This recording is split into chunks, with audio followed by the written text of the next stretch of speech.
Here we go, man. From the field to the freezer. So here's the process. Here's how we butcher. Andrea's holding the camera, but she takes an active role, and you'll see her going through this. Normally, Andrea is the QC, quality control, for the hair removal, or if there's any hairs, or she rinses it off in the sink. And then once everything's been washed in the sink, we take it over here to the cutting station. Normally this is where I operate. We have some cutting boards here. We have different knives. I have my fish fillet knife right here, which is super sharp, and it's one of my favorite knives to use for this. If I had a boning knife, I'd be using a boning knife. This is our meat grinder. We only grind it once. Some people grind their deer multiple times, but we like the texture that this particular blade fitting gets. It's just a medium grind. So we grind it once in the grinder, and then from the bowl here, once it comes out of the grinder, it looks like regular ground red meat. We take that in here into our scale. We measure it out by 1 pound increments. From our scale, we go to our vacuum sealer, and that's it. All right, so this is what I mean. Like, this is the piece of meat. Kind of just looks like a roast, but this is the hind quarter. We can get all kinds of pieces from this. However, before we start butchering it, we're just gonna rinse it off in the sink to make sure if there's any hair on the outside, it's all gone, just to clean up before we butcher. Andrea's just washing off the outer surfaces here, just rinsing it off in cold water. In the sink, there's a little cake pan in there, and so it's getting a nice little massage in the cold water. So Andrea just finished rinsing off the cut inside of the fridge, or inside of the sink. She rinsed it off in cold water. You can see it's just like a big old roast. That's all we got. All right, there's all kinds of cuts on this one particular part of the animal. There's steaks, there's roasts, there's slow roasting pieces down here, but I'm gonna let you in on what our family eats the most, and that's, to be honest with you, the ground meat. If we're talking about field to freezer uses, especially if we're talking about our first deer, the most use we get out of this meat is ground meat. Yeah, we use it several times a week. We appreciate the versatility of the ground. I think that's why we use it so much. The girls like it the most, I think. It's just, as far as like steaks are concerned, the steaks are not as an easy sell with the girls yet. Yeah. We do tacos, we do red meat sauce, we do anything. I'm just gonna trim away any of this oxidized meat right here and just go straight down the femur and take this entire muscle group off the femur bone. The only intentions I have with this particular meat, this cut, is ground meat. And I know some people are gonna say, but that's not using the meat to its fullest potential. And you know, I would just say that for our family, it is. It is the full potential for our family. You know what I mean? There's tendons that connect the muscle groups to the ball joint up here, so you have to cut through them. But this is why those thin, flexible knives are very nice for this. I need to get myself a boning knife because you can really get close into the bone. But I'm trying to make sure I cut as close to the bone as possible so I waste as little meat. And once you get to the knee, there's tendons and such. But yeah, so here's that big femur bone. And all I did is I cut on the side of it, around it, and then these big pieces of meat are what I'm aiming to cut off of this particular knee joint right here. All I tried to do, since this is going to be grind, is remove that big femur bone. So all you got to do is with your knife cut along that femur bone and sort of, I don't know, just sort of scrape along the bone, and you can peel it off. Try to stay as close to the bone as possible. And now you have this particular meat. Cut away some of the exterior fascia, or cut away some of the exterior silver skin, excess fat, any of the oxidized parts, and then cube it up for the grinder. Now that we got this piece broken off of the hind leg, all we're gonna do is slice it in steaks, cube it up, and get it ready for the grinder. Just to highlight something here about venison. This is from the hind quarter. You can see how lean of a meat it is, how lean of a red meat. There's very little fat in this, and it's super high in protein. Down here, I think this is called a shank, but it's sort of like calf of the deer, if you will. It's really tough. There's all kinds of tendons in it. So I generally don't grind that. You can grind it, but it's actually a really good slow roasted, almost like a pot roast. It's really tasty.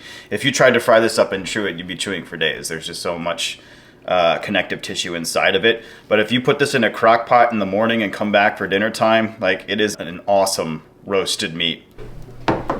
We have our setup already, and I'm just going to take one piece at a time so it's continuous feed. I'm gonna start, gonna get loud.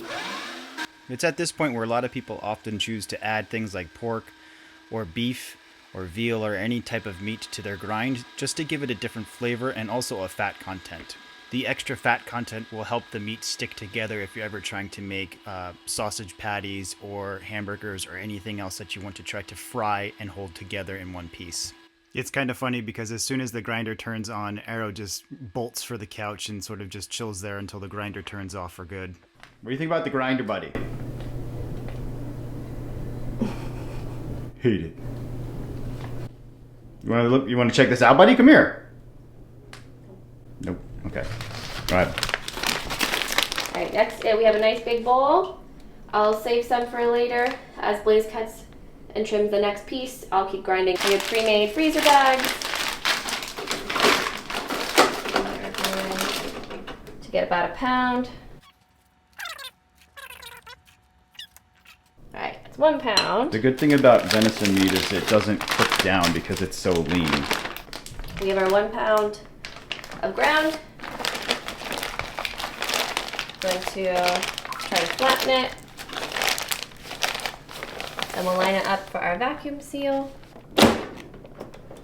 Moist, vacuum and seal.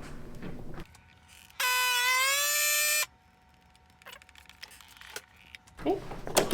When we're all done, we will label our date. Now we're just gonna turn into a little bit of an assembly line machine here.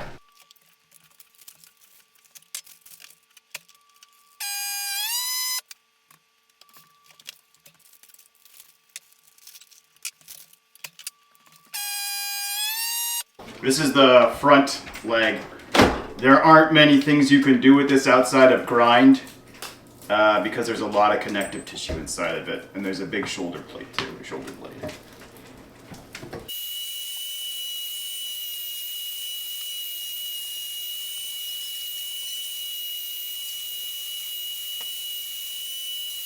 The back straps are what we keep for little meat medallions.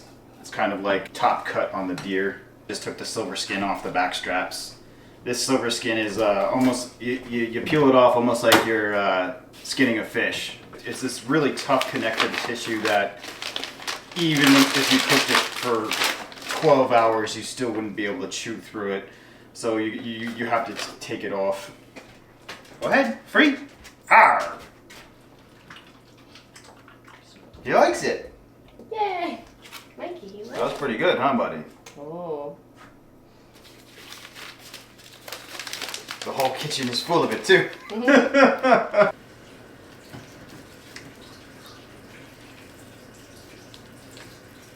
Once all the big pieces of meat from the fridge have been cut down in the way we like them, I get a chance to move over and help Andrea with the grinder, and we get done pretty quickly.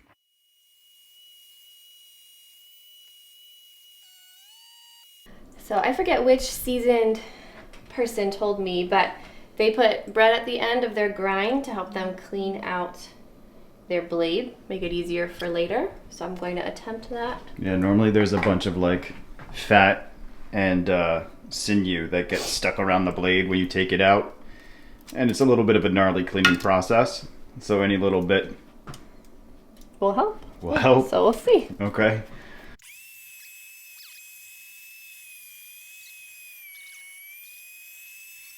If you look in, there's still one main chunk of meat, but I feel like it's cleaner. Hey, buddy.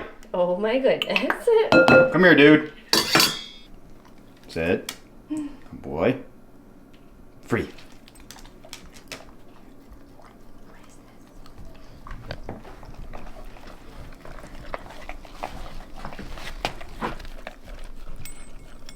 Zach, go, buddy. Our first deer is processed. We got 4 different cuts coming from this particular deer. We got a whole bunch of ground meat. Again, that's because our family uses that the most, and we can put it in all kinds of dishes. We've got the slow roaster.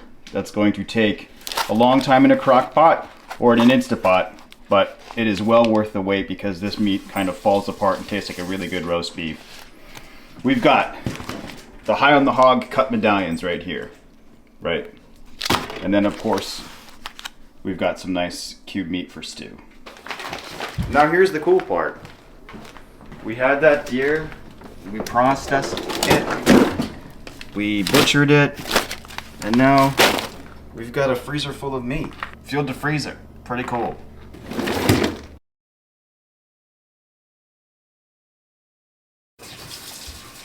Girls, how do you like to eat venison? What do you like about deer? Venison. Deer meat. We're cutting up the deer meat right now. What do you like about it? You want to help? Well, I like the meat. What do you like? How do you like us to cook it?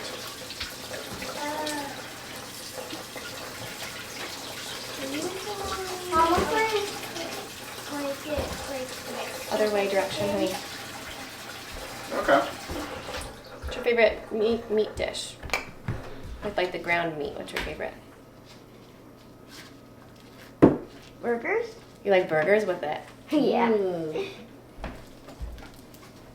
I like when it's tacos or Yeah, I like tacos and the burgers. tacos and burgers. Avery, what's your favorite ground meat recipe?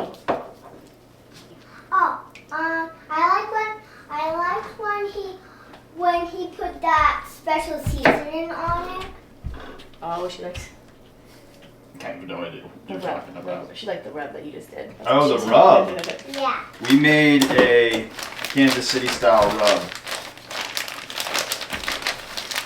Which I'm actually surprised you like, but it's pretty cool. Dun, dun, dun, dun.